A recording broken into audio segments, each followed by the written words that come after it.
month-long virtual series featuring real conversations with some of the most powerful voices in wellness. So follow us along every Tuesday and Thursday in May at 12 p.m. Eastern, right here, live online. Hi, everyone. I'm Kiera Fenderson, award-winning certified executive coach and founder of The Ambition Studio.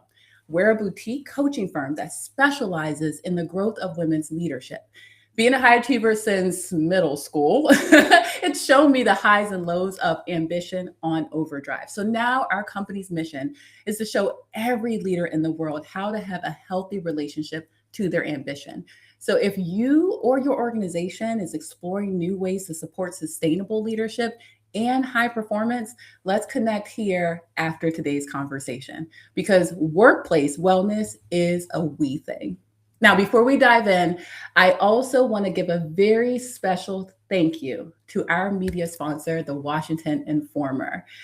They have been helping us amplify this important conversation throughout our community and beyond. And if you haven't officially registered for the full summit, if you haven't been with us from the very beginning, be sure to click the link in the show notes, because once you register, you'll have live access links for every session going straight into your inbox. And we have a lot of rich sessions coming up for the rest of May. Look, we believe that wellness is a we thing, and that includes mind, body, money, identity, community, and joy.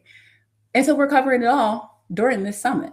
And of course, I couldn't do it by myself. So I'd love to bring on one of our co-hosts right now, Julian Chiganda from Soul Therapy Media. Hi, Julian. Kiera, hey everyone. Thanks for joining. I'm so excited to be here. Oh, I'm so glad we're getting ready to have another great session. And this was a really, really special one because we know this guest intimately. But before we even jump into it, will you please let our audience members know all about the beautiful work that you do? Absolutely. And I'm actually going to start with a question. How many of you came into work today running on empty? I know many of us probably know this well. And to answer that question, this is why we created this summit, because that used to be me. I know that was Kiera. I know every one of our co-hosts in this summit has felt that way in some shape or form. I'm Julian B. Chiganda, joy architect and founder at Soul Therapy Media. In 2022, I experienced my own mental health crisis after attending 6 funerals in 1 year. What pulled me back was getting intentional about joy, and it changed everything about how I show up and how I help others do the same. We're a creative wellness agency built for leaders, HR professionals, people and culture champions who are responsible for everyone else. And we support organizations with immersive experiences, corporate programming, and tools like our daily wellness cards that embed well-being into your culture. Because when your people thrive, retention improves, culture shifts, and the bottom line reflects it. This summit is that work put into action. And if you're ready to bring that holistic approach to wellness into your organization, let's talk. Yes, thank you, Julian. I think that's what makes this summit so special, is that we are bringing in all different elements of wellness, and our co-hosts are the perfect examples of it. Julian, would you also let the audience members know why they should stick around? So, whether or not you've been following this summit from the very beginning, you can all go back and watch the replays. But almost every show, we have a special giveaway from one of our speakers. And today, you're about to hear about the speaker. You're going to want what she has. So make sure you stay, watch, share what you learned, and you could win, because we'll be announcing the winner during our next session. So make sure you're registered and tuned in.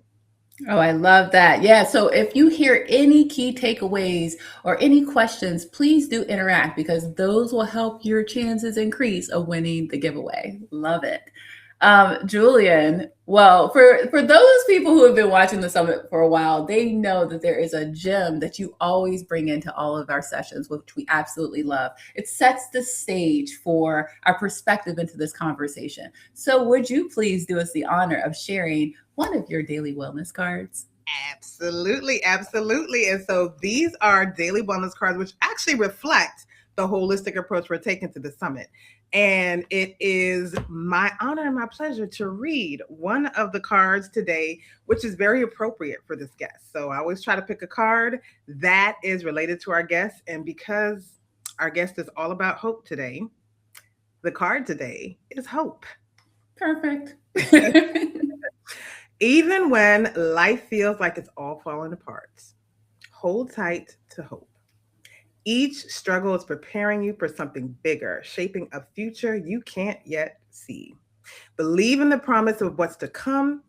Hope isn't just wishful thinking, it's the foundation that transforms challenges into new beginnings, and it will carry you through. Stay hopeful. I love that line about hope transforming challenges, right? Because oftentimes we hold out hope, but you do have to put some energy into it. But when you can see what's in the future, you actually can start moving towards changing it. And you're right, that's such a really good segue into our conversation with our guests. So thank you. I know we'll be seeing more of you a little bit later at the end of the conversation. So stick I around. will see you in a few. All right. Thank you, Julian. So good, y'all. Well, look, today's conversation is one that's not really talked about a lot. When we think about wellness, it's something that gets left off the conversation, but it really shouldn't be. And it's your financial wellness. See, financial stress is the number one source of stress in America, and it just doesn't stay in your bank account. It lives in your body, it lives in your sleep, it lives in your relationships. It really affects your ability to lead. I mean, we've all been through it, right? When we're concerned about finances, especially now where gas prices are increasing and grocery prices are up and housing's not affordable. It's that stress in the back of your mind that if you could just make more money, you would be at peace. Well, our guest today is going to show us how that is not the only way to alleviate the stress. And I am so thrilled because our special guest today is one of our Wellness Summit co hosts.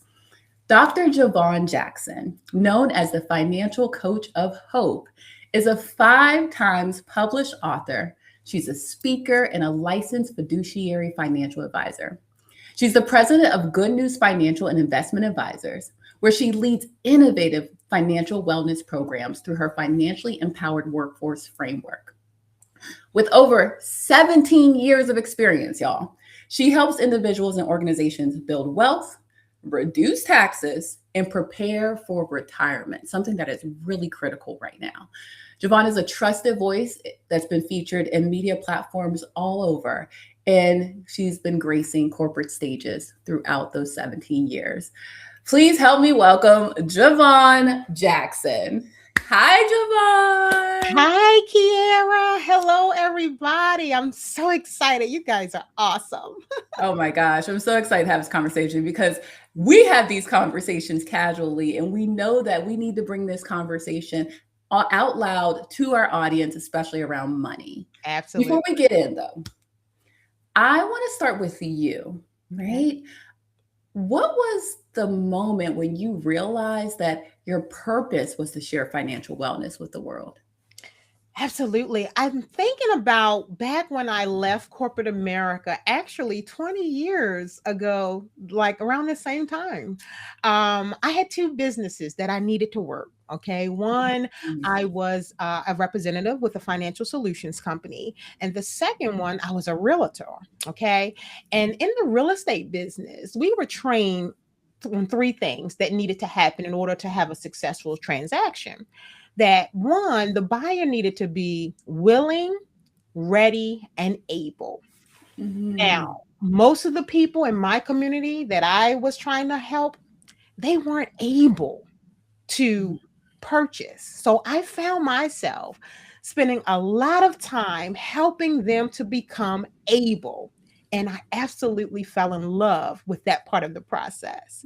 That's when I Mhm. knew that I was in the right place. I was doing the right thing. And of course, years later has led me to where we are today. Of course, I no longer sell homes. I now sell hope and a plan for present and future financial wellness. So I that's what I do. love that piece around able, like Yeah. having the ability Hmm. to, right? And oftentimes we don't know what's in our blind spots. We Hmm. just follow a plan and trust that that advisor or the next step will get us to where we need to be. And I'm assuming you probably had clients who just hit that stopping point where they just weren't able to and had to rewind and kind of figure things out. So I really love how that connects back to the hope piece, Oh, yeah. because sometimes we get to that stopping point and go, oh, well, okay, I don't even know. But you're Yeah. like, no, there's a way. There's a Yeah. way. And I'm sure there's a lot of individuals right now in today's economy that's feeling that block with the ability, right? You know, we looked at the data and research shows that money is the leading cause of anxiety. 82% of adults feel stressed about money, and 73% rank finances as their top stressors. Why do you believe financial stress is such a big factor in mental health? Financial stress, Kiara, it's huge, right? But what many people don't realize is that it doesn't start in adulthood. A lot of Mm-hmm. our financial behaviors actually are shaped much earlier through what we experience, saw, or even lacked growing up. And so when we talk about money or about stress, right, we're not always talking about numbers or about income or all of the things, right? Okay. We're talking about patterns, beliefs, Mhm. and experiences that have followed us into adulthood, if that makes sense. Oh, that's so interesting. So, patterns, experiences, and Mhm. beliefs, Mhm. that's shaping our financial stress when we're in adulthood. Absolutely. What are some of the patterns and beliefs that you've seen with your clients that have moved into their adulthood? Yeah, so it really shows up in a lot of ways that people don't recognize, right?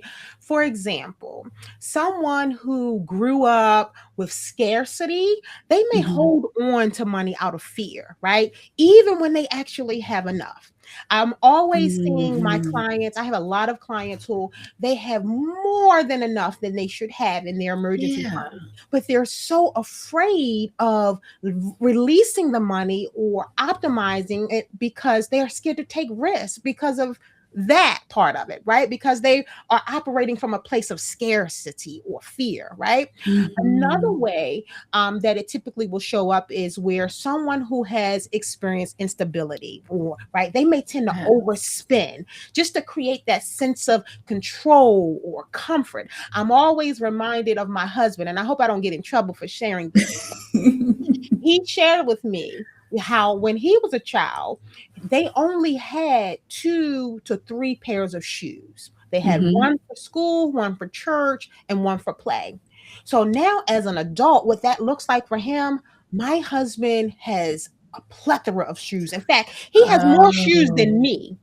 And Okay. honestly, and it's because he overspends to replace that comfort level. It makes him feel comfortable, more in control, that he's able to buy a bunch of shoes because he experienced that scarcity as a kid, Yes. right?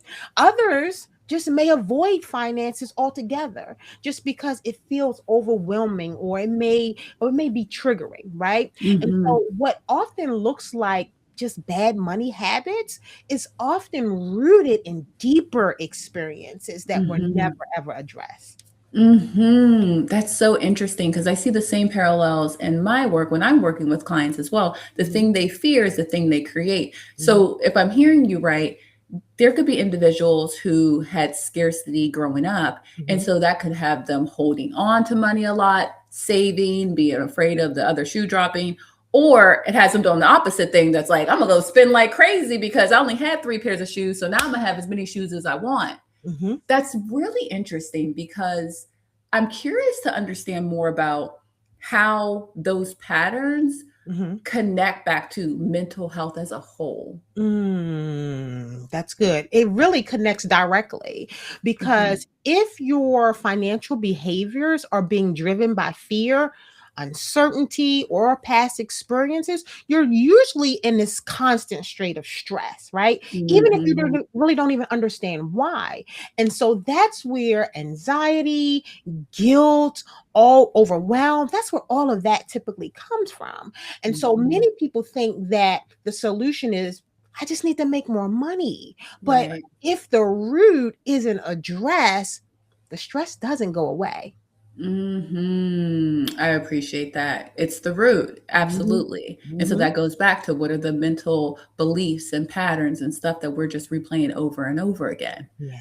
Okay, so I'm sure there's people in the audience right now that are like, "Ooh, that was me." I will say I've had my own story. I think we all have our own story around money in Mhm, childhood, right? mhm. And it's so interesting because having grown up in a certain environment, I'm still seeing those behaviors play out with my parents or the people Mm, who raised me, mhm. and I'm going against the grain.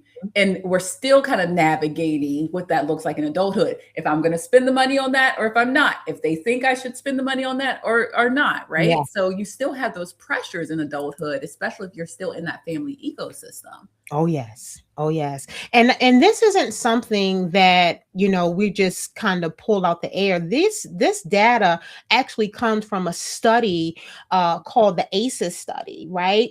That was Okay. a study in the mid 1990s where between the CDC and Kaiser Permanente, right? They created this study to really they were actually studying a group of people who were going through weight loss, right? Okay. And what they found that all of them who lost the weight, they actually end up gaining it all back. And so they identified that all of Mhm. them had these commonalities, right, in Mhm. their adulthood, in their childhood. And they call this Mhm. adverse childhood experiences. That's what ACE stands for, adverse childhood experiences. And so these are Okay. things like you just mentioned: instability in the home, financial hardship, lack of resources, or even just growing up in an environment where money was a constant source of stress or conflict, Mhm. right? And so Mhm. again, what we now know or understand is that those experiences, they don't just stay in the childhood.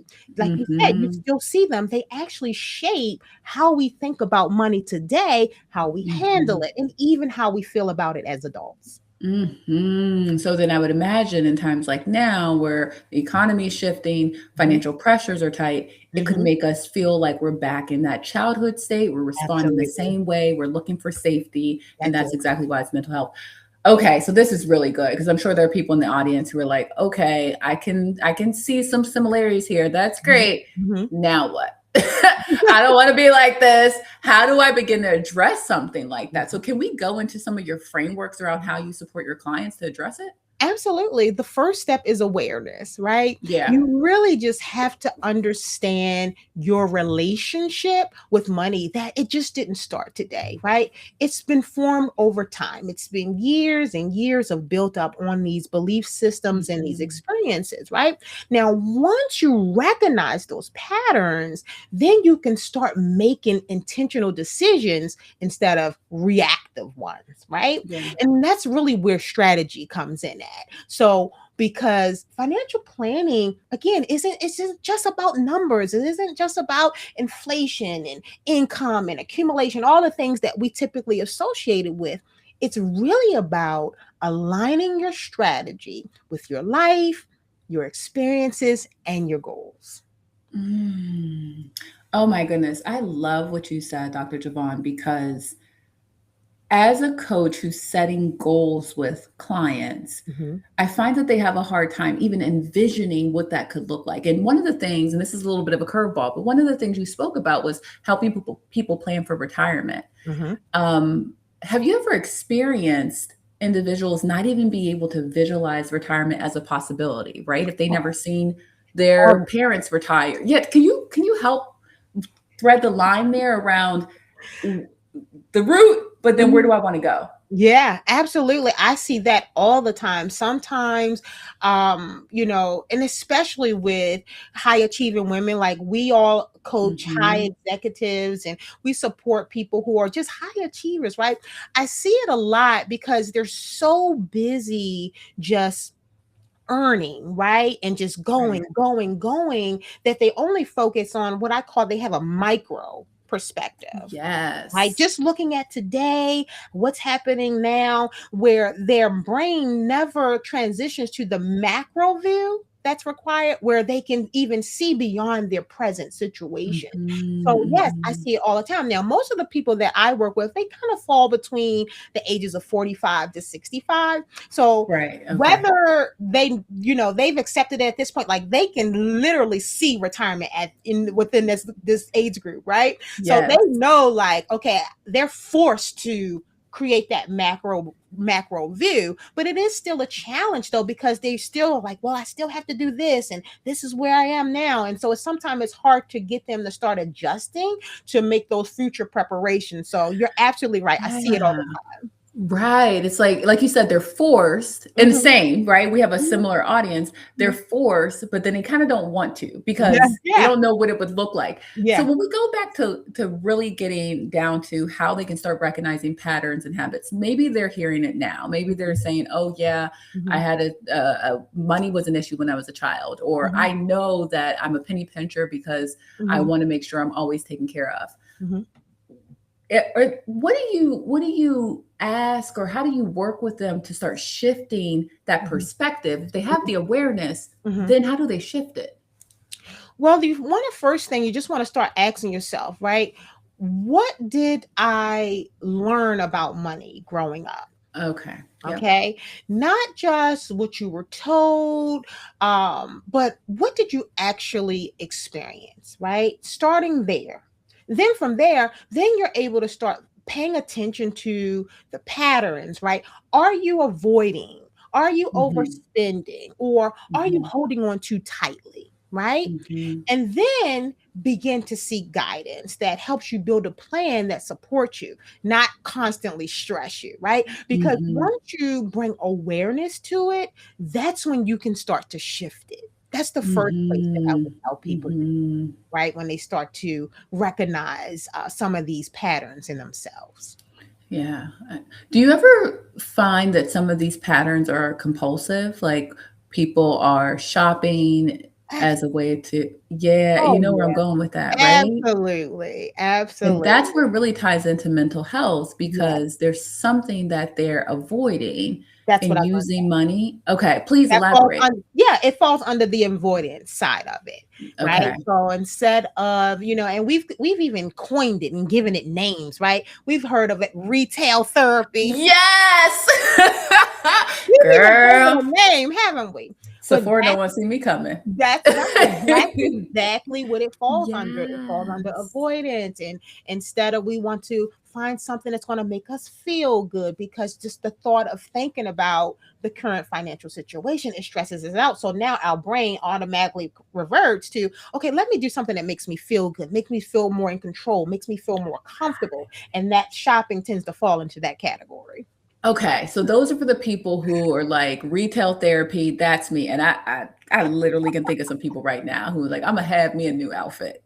It just is what it is. I don't care if I got to put it on Carnla, I got to swipe the credit card, whatever it is. But then there are those people who are, like you said, Mhm, have so much emergency fund, mhm, money out the wazoo. I yeah, literally can think of someone who is a multimillionaire mhm, with retirement mhm, savings mhm, and has a hard time releasing the money to enjoy mhm, life now. mhm, What mhm. would where would you direct that person? The person who's having a hard time letting go of money. Same place. It starts with awareness, right? At identifying those patterns that you have. It doesn't matter which end of the spectrum you're on. It always comes back to awareness. Finding out, right? Asking yourself that question, being honest with yourself, right? I always say, before you can fix anything, we have to face it. One of the Yes. things, like what, we all at the beginning of the year, we all want to lose weight. I equate it to, well, before you can lose weight, you got to get on a scale, right? First, Right. to see, and it's the same thing in this context. We have to figure out what are those patterns, right? Identifying those patterns, and then ask ourselves, where did they come from, right? Then we can start to be intentional and put some plans together. And it may require you to work with somebody, because Mhm. sometimes some things are so traumatic that it does require some professional support, right? To help Right. to just get you work through some of those past things. Or it may not be that traumatic, but you still need someone to help you to move forward, right? Because Mhm. sometimes we find ourselves where we feel stuck in that place. So Mhm. whether it's a Mhm. therapist, whether it's a coach or an advisor like me, you might need to get some help, right? Because it's money is not a DIY thing. Don't do it by yourself. Don't do I money love alone, that. okay? Money is not Don't a don't DIY do thing. money alone. Yes. Okay? So yeah, You know, I love that line because I think what happens with this mental health, financial stress piece is there's so much shame around money that we do money on our own. that's right. We do money so much on their own. There are couples out here right now who aren't sharing finances. That's right. There, right? There are people who are hesitant to Mhm, speak with their banker mhm, or get a financial advisor to actually mhm, plan retirement mhm. because of the shame That's associated right. with it. That's right. That's How do right. we release the money shame? Well, releasing the money shame is really, again, going back to remembering that, first of all, right? I would just say this. There's nothing wrong with you if you struggle with Mhm. money, all right? A Right. lot of what you're experiencing has deeper roots. But here's Yes. the good news. The good news is that once you understand it, you can change it. All right. And when Yes. you combine that awareness with the right strategy, that's when real financial peace can begin. I appreciate the normalization, Dr. Javon, because what it was the stat earlier, 83% Mhm, of Americans are financially stressed. mhm, Yet we walk around thinking it's just us, mhm, having the shame and having these same patterns. And it mhm. sounds like there's really only a couple ends of the spectrum. Either you're holding tight to money or you're loosey goosey with money. Loosey-goosey. That's the It's only a way I can few think other things of. in between, There's but some more that's spectrum in between. Okay, okay. it's a But few other but we're all personalities. on this spectrum, right? Yes. And working with someone, not DIYing your finances, Mhm, will mhm. allow you to be in integrity with where you want to be. I That love that. So, as we start to think about the path forward, how do mhm, we support our listeners and our viewers to be able to take that one next step forward mhm, once they have the awareness? What mhm. would you say they need to do? Connect with someone. Connect with someone. I would also say to attack a little bit at a time. Don't try to fix Okay. your whole life all in one. Don't try to fix your entire money situation in one weekend, right? Right. It may take little baby steps. It might start with, let's just build your emergency fund, or let's just Mhm. look at your income plan or your budget. Like, start with small steps, and then those small steps will compound and create a great momentum. And get clear, because that's when your clarity comes, that's when options come. And so once Okay. we can get clear, then we can move forward and start to fill in those gaps that have existed Okay. all this time. I love that. Yeah. So you said emergency fund or an income plan. What was the third piece you said? I think I just said taxes. It could be anything, but Okay. I don't really want to Anything. get into anything specific because everybody's situation is different, right? Okay. So that's So why we need to go to an advisor because you need to see yeah, what area of your yeah. finances need to be improved. Exactly. What part have you Okay. been avoiding, right? And then Yes. address those areas. But I don't want to, because of that, and that's part of the problem. We tend to treat finances as this cookie cutter thing. But if we Okay. don't start with the root, and that's what I want to get to, it's like I can give you all the advanced strategies, all the different concepts, but if we don't address that root, you're not going to get very far with these strategies. So let's start with the root issues, right? And then we can build from there. Okay. Yeah. Okay. No, that's really helpful. I have another curveball question for you because I just think about my own experiences. I remember years ago when I had a conversation with a woman who happened to be a financial advisor. Okay. And she was inviting me to, engage with her. Mhm. And in my head, I'm being honest, I was like, I'm not going to show all my private financial information to you. And one of the things that was helpful was because we had relationship. Mhm. But I know that the term financial advisor, Mhm. an investment strategist, those Mhm. terms can feel like they're they're bigger than what you may be ready for, or Mhm. they can be so vague that it can be intimidating. Mhm. Can you give our viewers just a general idea of what is it like to engage with you or someone in your role for the first time? Is it like open up the kimono, here's all my business? Is it gradual? Like, what is that experience like? That's a great question, and everybody's process is different. Mhm, I personally like to hold what I call a discovery session where I just kind of learn about your goals and objectives, okay. right? And then see if we align, if we're a good fit to work together. And that we don't really get into all the details of what's happening, but we talk very high level in that first meeting, letting you know what the process look like, what the relationship, the advisory relationship looks like, right? And just seeing if there is some synergy amongst each other. And I advise people because the same way you look into a doctor for your physical health is the same type of attention and support that you need from your financial health. So you wouldn't talk to a Mhm, doctor that doesn't make you feel comfortable or make you feel mhm, supported, right? Or gives you hope. It's the same way. It's a relationship and it's definitely a trust-based relationship. So it mhm, definitely starts there, but it's something that builds over time, right? But you'll kind of mhm. know in that first meeting if it feels aligned, and maybe talk to different ones so that you can kind of get a Yes. feel of, I like how, you can kind of get a feel and treat it like you would interview any other expert or practitioner. I like that. It's a vibe check for Yeah. sure. Because money is energy, and you don't want somebody who is stingy Hmm. managing your money when you're Hmm. trying to make more of it, or you don't want somebody who's like high risk and you're not, and then that's not aligned, right? That's absolutely true. So it's not as intimidating as most may think. It's just Yeah, simply a no. conversation. Okay, And that's that's why really I good. like to always share my personal story with, Yeah. publicly when I'm speaking publicly or even in those personal sessions, because I like to let the clients know that I'm just like you. Like Hmm. I have some money stories as well. I always talk about the one where I lost almost everything in 2008, right? And I had to recover from that. But now I'm going to even start going back even further to childhood experiences, right? Oh, Where so okay. I like to share that so that people can connect and realize like, okay, she's not much different from me. We just went through different things at different the same things at different times. And so I always Yeah. like to let people know like, hey, I'm a survivor, right? I just have learned a lot. Mhm. This is my lane, but I've survived a lot of financial devastation just like many people who are listening to us today. So I think that's important Mhm. too, because a lot of times when we talk to advisors, we think that they're these people who got it all together. Their life is perfect. They make it. They got millions and billions of dollars. That's not always the case, right? Yeah. For me personally, I just like to be very transparent and open on my own journey as well, so people know that I'm Yeah. a real person just like them.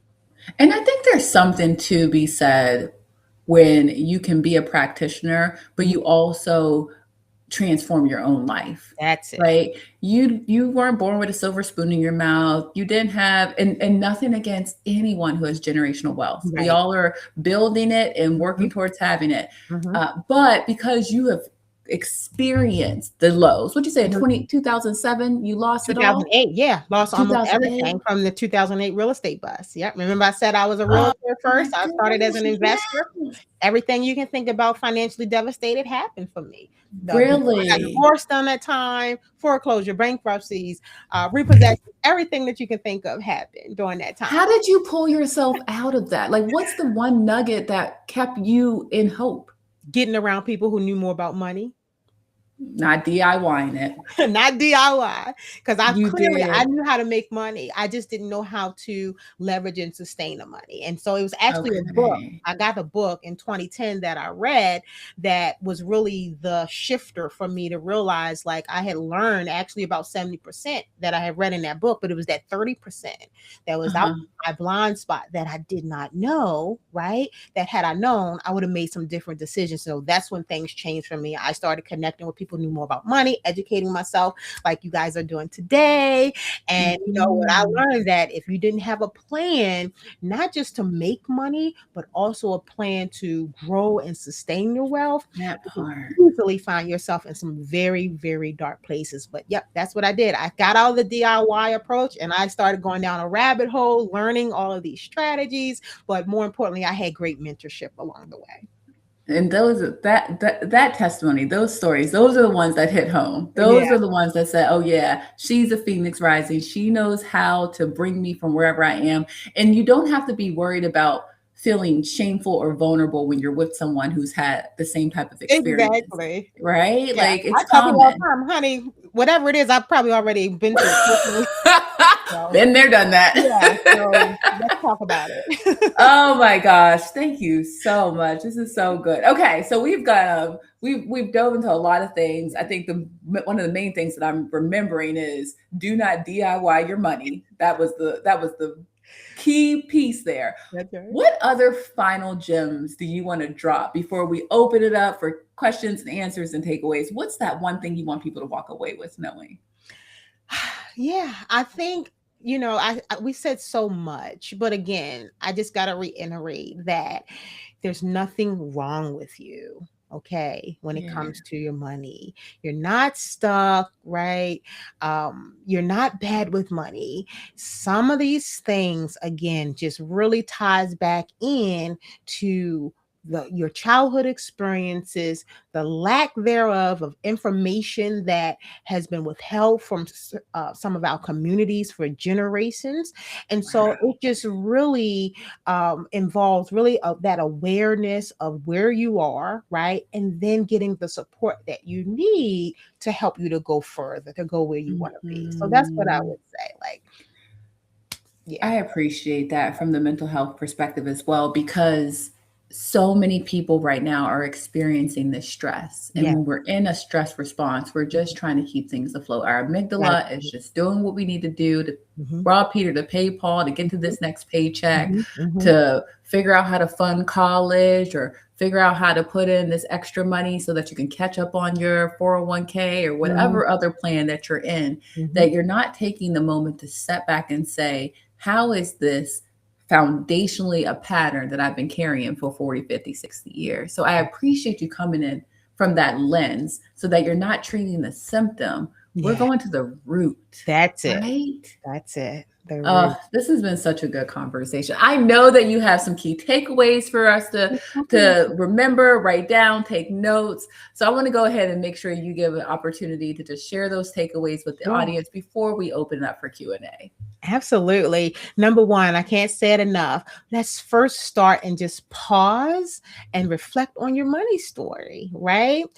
Before you try to fix your finances, really take a moment to understand your relationship with money. Ask yourself, what did I learn about money growing up, right? Was money a source of stress, silence, or stability? Right. And then notice those default behaviors, because awareness again is the first step to change.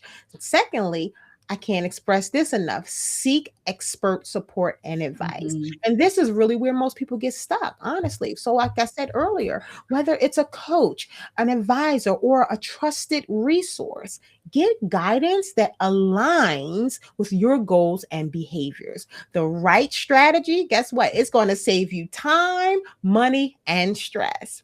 And then lastly, create a 10-minute weekly money check-in date. Okay. Mm. The wealthy actually spends, I think it was 21 hours a month managing their finances. All right. I'm not going to ask you to do that. Let's just start with 10 minutes a week. Okay. Because clarity reduces anxiety, right? Pick one day a week Spend 10 minutes just reviewing what came in, what went out, right? Okay. Check your bank and retirement accounts. A lot of times I ask people, what do you have in your retirement accounts? They have no idea because they haven't checked it in ages, right? This builds control without all the overwhelm. So those are the 3 takeaways that I would share. Woo, takeaway 3 was so good. You said 21 hours a month? Yes.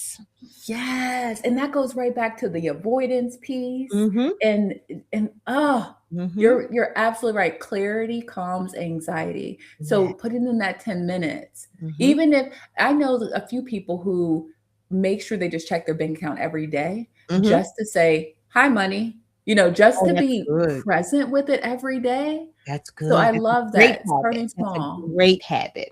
Right. And then, like you said, some people don't even know how much is in the bank accounts that they own. So they wouldn't even know if it's correct or not. Exactly. A fraudulent person come and snatch 10,000 out. They wouldn't even know. They wouldn't even know. That's such a good point. Yes. I love this. I know for me, you stirred up a lot of stuff because you could hear in my response, I'm like, this is good. I can't wait to bring this back to my clients, apply it in my life. I know that the viewers right now and even the replay watchers are like, whoo, she done pulled my edges a little bit in a gentle way, though. You did it so lovingly. You gave us hope. It wasn't bad. It was from an authentic relationship. So listen, y'all, if you could feel that you've been DIYing money, if you feel like you've been avoiding money, if you feel like you're stressed about money, not knowing where it's going to come from because you're not clear about it, take these takeaways that Dr. Javon just gave you, but also stop DIYing. So whether it's connecting with Javon later and we'll give you her information. She has some fun giveaways as well. So stick with us. Or if it's just you're doing the 10-minute tips, just looking in your bank account for 10 minutes or looking at your money for 10 minutes. Start with something. Like if you're watching this right now, that means that you are hungry for some relief around this financial stress. Yeah. And you've already started here, so you might as well go one step further. And with that, I want to open it up for questions because I know there are tons of questions out there and we really want to get intimate in this conversation. So Dr. Javon, I'm going to go ahead and bring on our other co-host, Julian. Will you please join us for live Q&A? Hello again. What did you think? How was this? Why are you all up in my business, though? You up in everybody's business, but it was so good. Those were some incredible takeaways. And I'm so glad that you really were able to tie that whole financial wellness piece into the mental health, because we often, when we think about mental health, we always think about just going to a therapist to talk about our issues, not realizing that it's so much more than that. And this is such a key part of that conversation. Yeah. And when I tell you, listen, this audience has been all the way engaged. Okay. Yay. So somebody said, Carol said, money is not a DIY thing, repeating what you said. So that was definitely a major takeaway for folks. Okay. That part. We have a question from Clennette Lundy. I hope I said that right. Lynette. Oh, Lynette. Okay, sorry. So she said, her question is, as a kingdompreneur, what strategy would you suggest when you have written your vision, made it plain, have a solid plan, and the bottom drops out because a partner changes their mind? What is step one? Ooh, that's a loaded question. Because the partner changed their mind. Okay, find a new partner. Find a new partner. When one door closes, another door opens. I love one of the things just about when we think about how we came together. Like you guys are like my business besties now, right? And so, but you're new on my team. I've been in this game for years, and I started out with other people, and along the way. And so I wouldn't let one, that as the saying says, one monkey don't steal no show, honey. I know that's right. Let's find you a new partner. If the vision is that big where you need a partner, and I always encourage partners in collaboration. I mean, like we are amazing together. We're like iron sharpens iron, right? So if the vision is that big where you need a partnership, find another partner, because guess what? There used to be a saying that one of my old mentors used to say. It went along something like this: opportunities don't go away. They just simply go to the next person. Okay. So find your next person. You know, I love how you answer that, Dr. Javon, because it reminds me of something you said earlier. You kept harping on the awareness piece too. Mhm. So I wonder what Lynette could look at around the awareness around the partnership. What signs did she not see? Were there things that came up, like taking a reflective point on it, like you said, Yes. because there could be some awareness she's not privy to or she hasn't noticed yet, but it does not change the vision, That's right? right. That's right. That's so spot on. That's right. And I know one thing that you're really probably good with, Kiera, is like the whole, when it comes with partnerships and collaborations, I know I've learned about the different, I want to say personality tests. Like I know that's probably falls within your wheelhouse, but I think it's really important to do that too before you really align, like really identify where you fit in the relationship when you're starting to collaborate and partner with people, right? Yeah. So I think that could be helpful as well. And I do want to also shout out again our audience. Everybody's been saying this is such a great topic, that this is so good. People are really connecting with that whole idea of the childhood money story, because we very often, unless you are extremely self-aware, you're not clear on how your current behaviors and situation were actually started in childhood and informed by your childhood. So I don't think we can stress that enough. Can I add something to that? Because this is, I just feel compelled to share the vulnerable moment, because you're absolutely right. So when I first started becoming a coach and had my business maybe a year in, I was working with my coach, and for the sake of me, I could not sell. I couldn't get to the point of asking someone, would you like to work with me? Even though they might express interest, that was a tough time. And that connects to money, right? And my coach said, I think this is a therapeutic issue.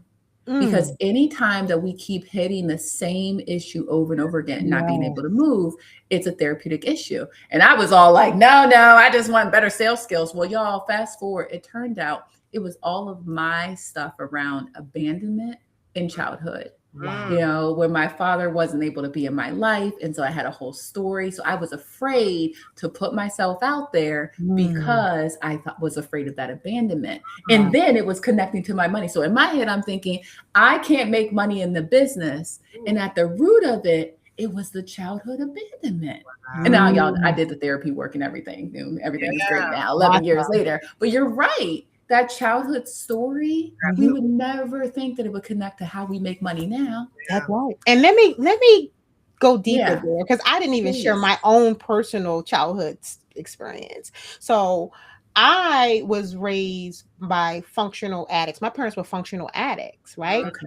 And so, of course, you know what that could look like. Thank God I had great grandparents, right, who really stepped in to help. But here's something, and this may flip it a little bit, because there's some silver lining. I believe that there's always a silver lining. Everything works together for our good, right? So my mom, she was a nurse. She's still a nurse, right? And she's doing amazing. Thank God. To God be the glory. But she used to, her and my godmother, they used to borrow money from me when I was a kid. Yep. Okay. Now here's how they did it. They would say, Javon, you know, can I borrow $10 or $20 or whatever? Because I was born with a financial mind. Like, who I am today is who I'm supposed to be. God created this from some kid. Like, I was always saving money. And every time I get a little birthday, Christmas, I would save it. So they would come and borrow it, right? But here's how they do it. They said, my mom would say, Javon, let me borrow $10. I'll give you $20 back. Now, I was in middle school when this was happening. So what did that mean? I could count. I could add. But what was she teaching me? Investment and return and interest. Interest. There you go. She was teaching me interest. So I grew up with this mindset of when I give money, that money is supposed to come back more than what I put out. So it's no accident that I'm in this type of business, right?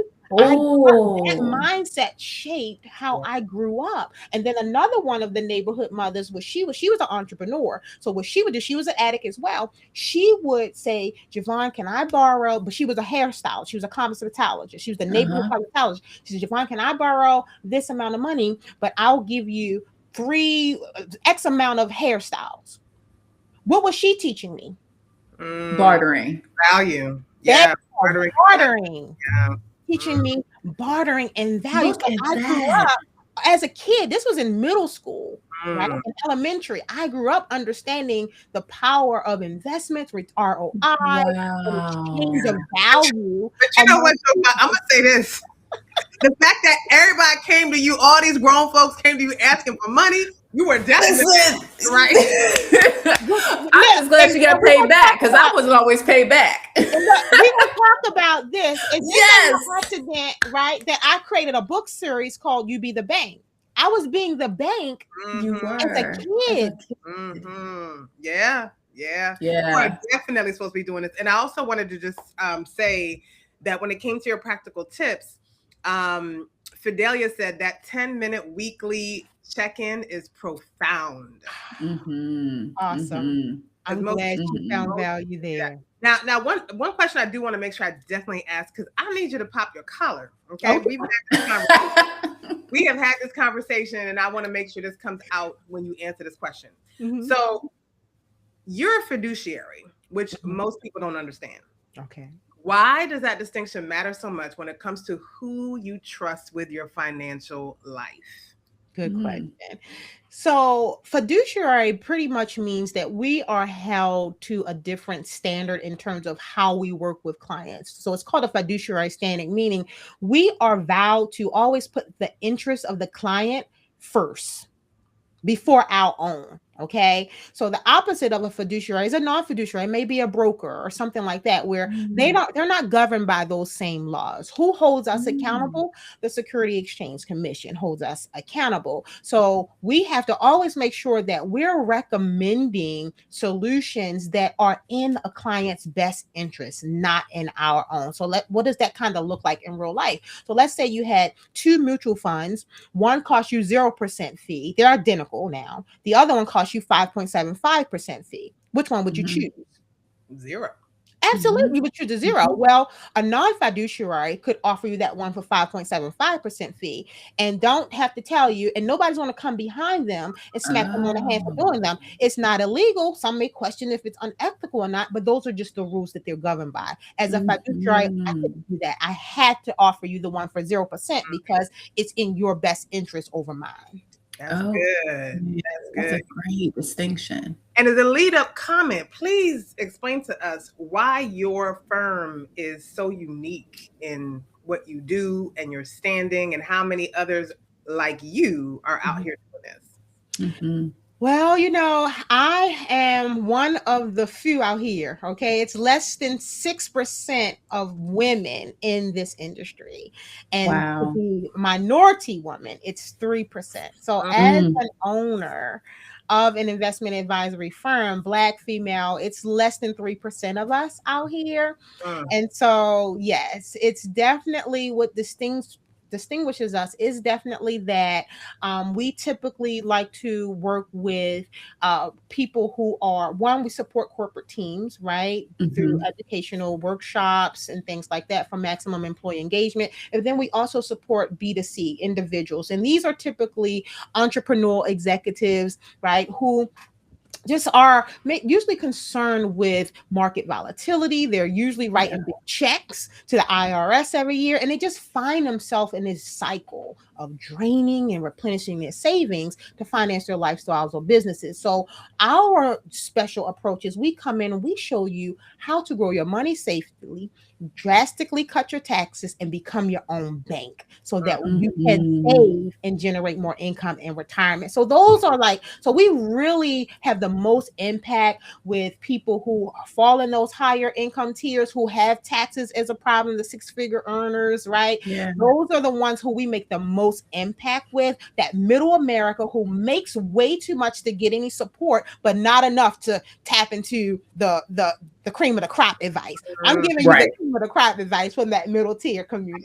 Yes, I love that. We need a whole nother session on becoming your own bank. Because you've been dropping that. And I'm like, let's go. Let's learn, especially with your upbringing. That is incredible.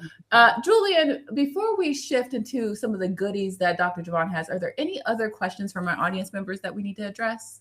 No, I think those were the main ones. And there were some good ones. A lot of it was just co-signing a lot of what Dr. Javon was saying, because I'm sure everybody was feeling this deep in their soul. Stirring up.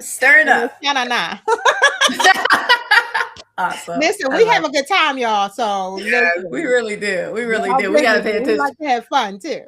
All the time. Well, look, Dr. Javon, before we wrap this party up, will you please tell us about the free resources that you're offering our community today? Oh, yes. So one of the areas, the tips, takeaways was talking about establishing that money date. So one of the things that I learned over the years was that people need support on a weekly basis. They need accountability, right? So I created this accountability group that's designed just for people, executives, entrepreneurs, to complete their financial tasks, right?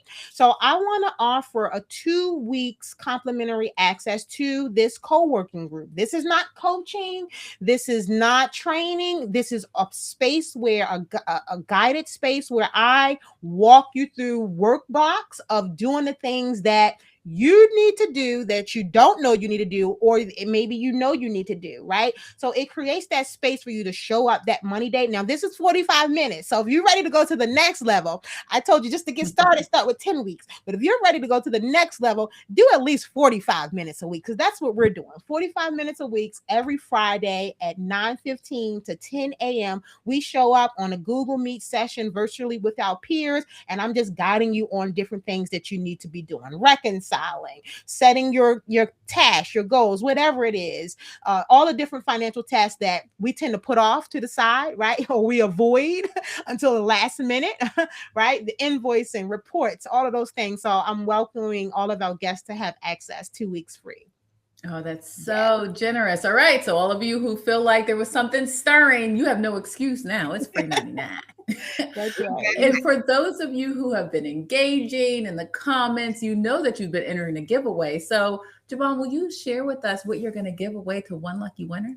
Absolutely. Everybody will get one lucky winner will get access to my 6-month undated financial planner. This is a hard copy planner. It's 6-month undated. It's a resource that will allow you to manage, track, and organize all of your finances in one place. Your budget, your savings, your retirement, your goals, all of that. So the unlucky person, I'll mail you a copy of this, and hopefully it will really help with the accountability. Now you have something to track everything along with accountability and along with all the things we talked about today to help you to go to the next level. All right, y'all. So no excuses. You got to start with 10 minutes. You can start with the free 2-week trial. You can enter the comment to get the planner. Yeah. And then lastly, how can they connect with you and follow your work when they are ready to go to the next step? Awesome. Yes, I would love to connect with those who feel aligned. We, of course, follow me on social media, Instagram, Dr. Javon Jackson there. Same thing as Facebook. I'm on LinkedIn. And if you feel inclined to want to connect and just see what it will look like to work together, I'm offering a 15-minute discovery consultation just to see what it would look like to work together. So anyone is open to take advantage of that. They can scan the QR code, visit the website, goodnewsfinancialservices.com, and there should be a link there where they can schedule an appointment, a no-cost appointment. Dr. Javon, thank you so much. What you brought was exactly what this summit is for. The real conversations, the real tools and takeaways, the real wellness strategies that people can use every day to improve their financial wellness. You all, this session will remain available on LinkedIn and on YouTube. So if this conversation moved you, please share it. And when you do, post our hashtag wellness is a we thing in Soul Therapy Wellness Summit, or forward the replay to someone that you may be feeling that pressure of financial stress right now, and they need to know that these tips and these resources are available. Then, of course, our next session, which is coming up on Thursday, we'll be talking about stop processing, start moving. Why dance therapy might be the mental health tool you've been missing with J. Lynn Thomas. And I promise you, it's going to be really powerful, as all of these sessions have been. So if you haven't registered for the full summit yet, you need to click the link in the show notes and in the description. Remember, your seat is on us. And this is how you're going to get every session link access in your inbox so you will not miss it. So go to soultherapymedia.com/summit26 to fully register for the whole experience. Love that. Love that. And listen, you all, like these conversations, I don't know that you're going to find this holistic approach to wellness anywhere else. We're very intentional about how we created this summit. So make sure to post your takeaways in the chat for a chance to win Dr. Jovan's 6-month financial planner. I'm sure we could all use that because most times, most of us are probably like, I don't even want to open my bank statements. So, okay. So make sure you leave your takeaways. And also remember that we're going to be hosting our live in-person Soul Therapy Wellness Mixer in June. And folks who are on the registration list get first access to tickets when they do go on sale. So make sure that you register. And to learn more about all of our work as the co-host of the summit, you can visit all of us at soultherapymedia.com. We have goodnewsfinancialservices.com. We have theambitionstudio.com. And we have one of our co-hosts who couldn't make it today because she out here getting her product out in the world. And it is dope, you all. Divine Wine Jelly. And again, we want to thank the Washington Informer for being such an incredible partner and helping us get this word out during May as Mental Health Awareness Month for this wellness summit. So once again, I just want to thank every one of you all for being here. We'll see you on Thursday. Because wellness what, y'all? Is a weekend. Bye, y'all. Have a great day, everybody.